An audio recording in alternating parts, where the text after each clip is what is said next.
হাসপাতালে সাবেক মন্ত্রী আসাদুজ্জামান নূরের উপর হামলা। বঙ্গবন্ধু শেখ মুজিব মেডিকেল বিশ্ববিদ্যালয়ের হাসপাতালে সাবেক মন্ত্রী আসাদুজ্জামান নূরের উপর হামলা করেছে জুলাই আগস্ট আন্দোলনের আহত শিক্ষার্থীরা। শনিবার দুপুরে নূরকে চিকিৎসার জন্য হাসপাতালে নিয়ে গেলে আন্দোলনে আহত কয়েকজন ব্যক্তি তার উপর হামলা চালায়।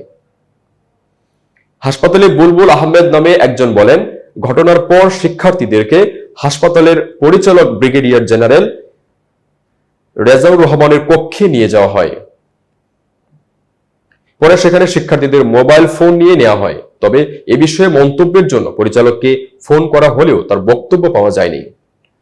গত 16 সেপ্টেম্বর বেইলি রোডের নওরাচন কলোনি থেকে সাবেক সংস্কৃতি মন্ত্রী আসাদুজ্জামান নূরকে গ্রেফতার করে কারাগারে পাঠানো হয়। 2001 সাল থেকে সংসদে আওয়ামী লীগের প্রতিনিধিত্ব করেন নূর। সর্বশেষ দ্বাদশ জাতীয় সংসদ নির্বাচনে তিনি নীলফামারীর 2 আসন থেকে সংসদ সদস্য নির্বাচিত হন। এতক্ষণ বার্তা বৈঠকের সাথে থাকার জন্য ধন্যবাদ। নতুন নতুন তথ্য ও সংবাদ পেতে বার্তা বৈঠকের ইউটিউব চ্যানেল ও ফেসবুক পেজের সাথে থাকুন।